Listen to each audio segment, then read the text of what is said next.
On November 21st, 1914, a new football edifice was dedicated in New Haven, Connecticut. Throughout the ensuing decades, it would play host to many memorable battles between two universities synonymous with the game of college football, Harvard and Yale, standard bearers of a proud legacy of intercollegiate athletic competition. Now, on a November 21st, 73 years later, the rivalry escalates to the victor, an undisputed Ivy League championship. The Yale Bulldogs, fielding their best team in years, take on the Crimson of Harvard, an overachieving aggregation that has stunned the experts. For Harvard University, the 104th renewal of the game will provide the perfect climax to an unbelievable season.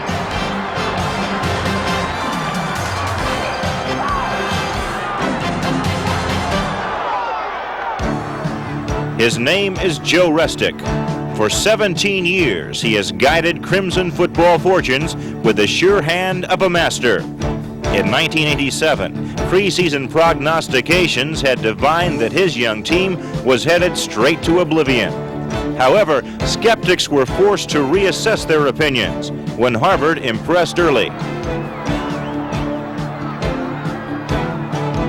After garnering 3 victories in their first 4 games, the Crimson's league home opener provides a stiff challenge.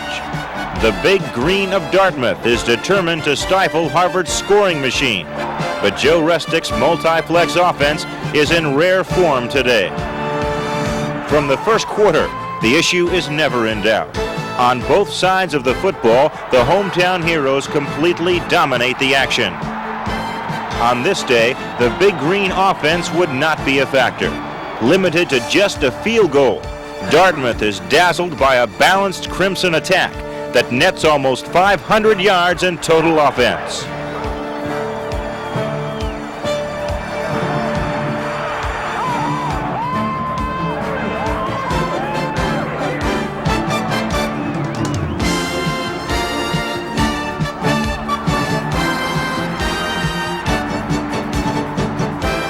On the ground, the Crimson steamroller accounts for 250 yards, much of it courtesy of halfback Tony Hines.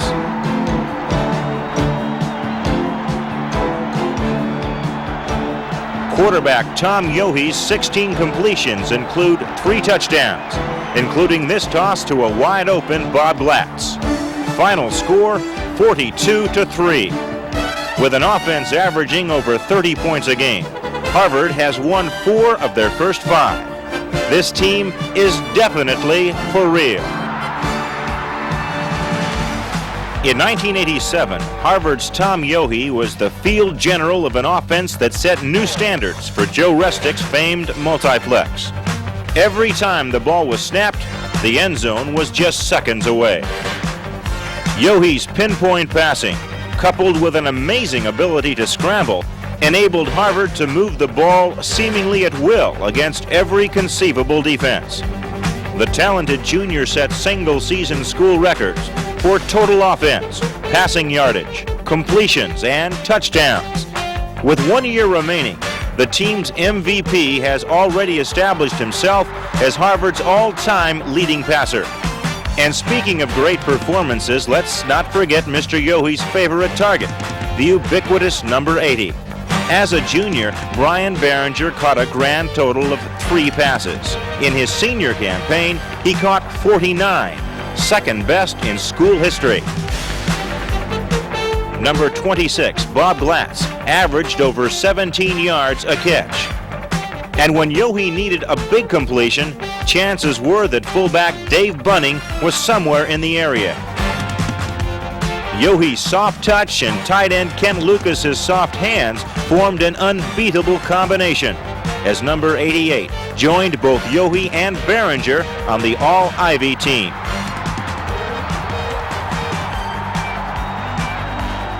If these weapons weren't enough, opponents had to contend with yet another all-everything performer, Tony Hines, arguably the best ball carrier in Harvard's illustrious history. Listen to the accomplishments. In 1987, number 47 was the league's leading rusher, running for over 600 yards in the last 5 conference games. Averaging nearly 6 yards per carry, Hines was a first-team All-Ivy selection. And the best news is he'll be back next year.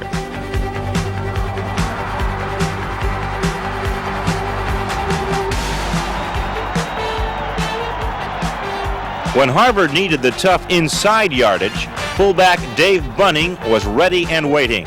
Averaging a solid 4 yards per carry, the hard-charging senior was the perfect complement to Hines. Wingback Bob Glatz provided additional depth, rounding out a balanced attack that proved to be the class of the Ivies in 1987. When Princeton comes calling, it always proves interesting, and week number 6 is no exception. Returning to the scene of their lopsided victory over Dartmouth, Restic's men provide an early instant replay. Tom Yohe and Bob Glatz earned kudos with a perfectly executed 49-yard pass play.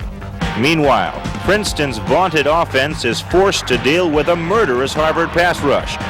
With all eyes on Tony Hines, Bob Glatz continues to shine. Slowly but surely, the Princeton defense begins to waver under the constant pounding. Although the Tigers managed to stay close, the Yohe-Hines combination spells disaster. Harvard's second touchdown comes via this 40-yard pass play, and the Crimson threaten to blow it wide open.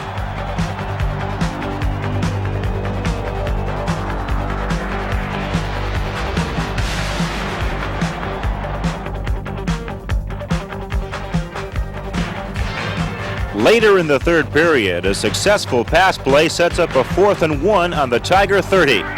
Bob Glatz gets the call, and first down yardage quickly becomes touchdown yardage. Harvard leads 24-13. However, with just seconds left in the game, it is the defense that saves the victory. Princeton, having narrowed the margin to just 5 points, is thwarted on 4th and goal by a Crimson blitz. Greg Williams knocks the ball loose, and Tom McConnell alertly pounces on it. Harvard was one step closer to the ultimate prize.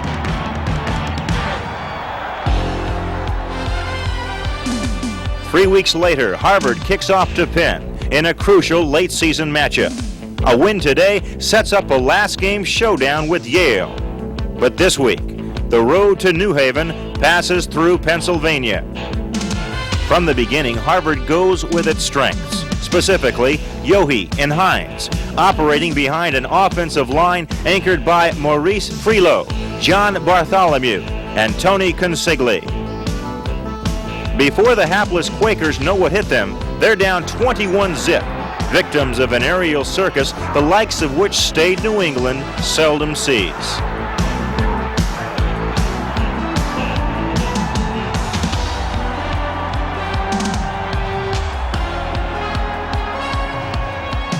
For Joe Restic, this is one of those magnificent days when the X's and O's are transferred intact from the chalkboard to the playing field, where the distinction between preparation and execution is wonderfully blurred. The Harvard offense is perfection personified.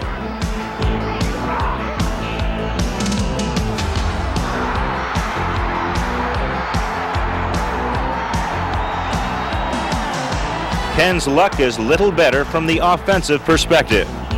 Team captain Kevin Dulski leads an assault that cripples the white-clad offense. And Chris Thabit adds his own greeting card. Meanwhile, it's business as usual in the Crimson backfield. Yohe's strike to wingback Brad Bedard sets up Harvard's final six-pointer. A 40-yard Tony Hines gallop.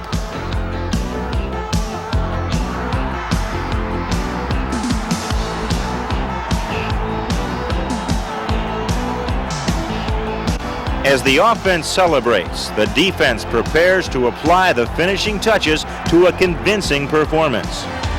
The 31-14 triumph has guaranteed a fitting climax to a magical season. A showdown against arch-rival Yale for the undisputed Ivy League title. 60 minutes of football remain. The final showcase for a dazzling offense and a hungry defense. It has been said that defense wins championships. 1987 Crimson opponents are not likely to disagree. While the Harvard offense was racking up points, their defensive counterparts were racking up ball carriers with an intensity that quickly made believers of fans and foe alike.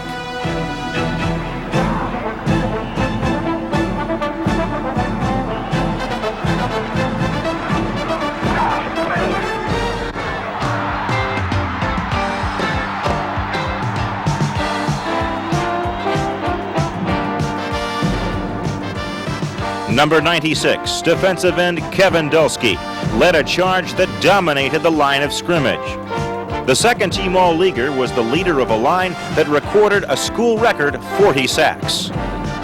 The team's 1988 captain earned that honor with a super 1987. Don Peterson, number 99, also won the Joseph Wolf Award as Harvard's top lineman. Nose guard Tom McConnell was a second-team All-Ivy selection.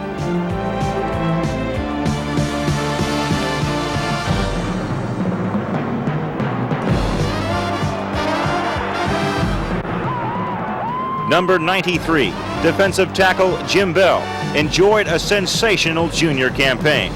Look for him to be a big factor next season. Number 90, Rich Mao, was the man in the middle, heading a fine core of linebackers. His speed and savvy caused innumerable headaches for Ivy signal callers.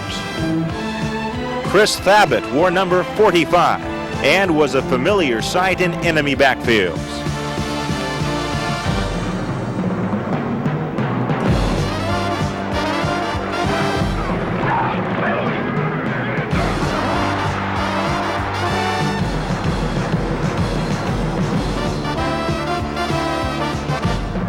The Crimson secondary featured Mike Von Ruden, Frank Caprio, and Don Heberly. Caprio, number 39, led the team with 4 interceptions.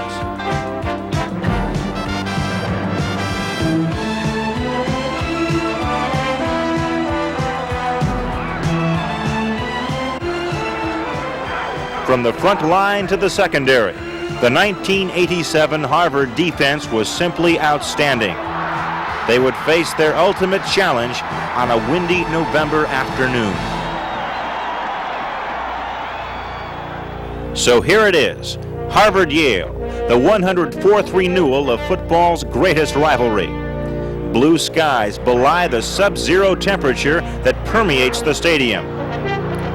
Ignoring the bone-chilling cold, Tony Heinz gallops to greatness, racing 57 yards for Harvard's first score.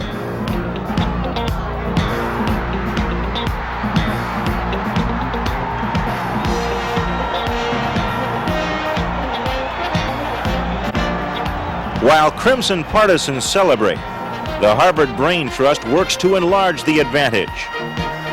With all eyes riveted on Hines, Yohe connects with Dave Bunning deep in Eli territory.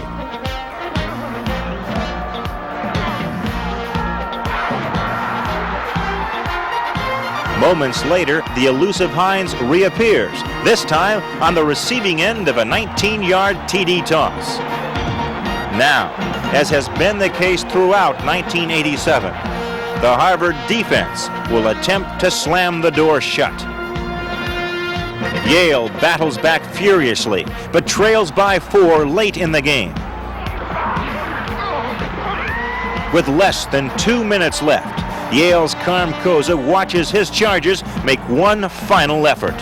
Harvard digs in. Free safety Tom Aubin makes the play of the day, forcing a fumble recovered by Don Heberly. For Joe Restic and the Crimson, the unimaginable has become sweet reality. Picked to go nowhere, Harvard has won the university's second undisputed Ivy League title, presenting Joe Restic with his first 8-win season.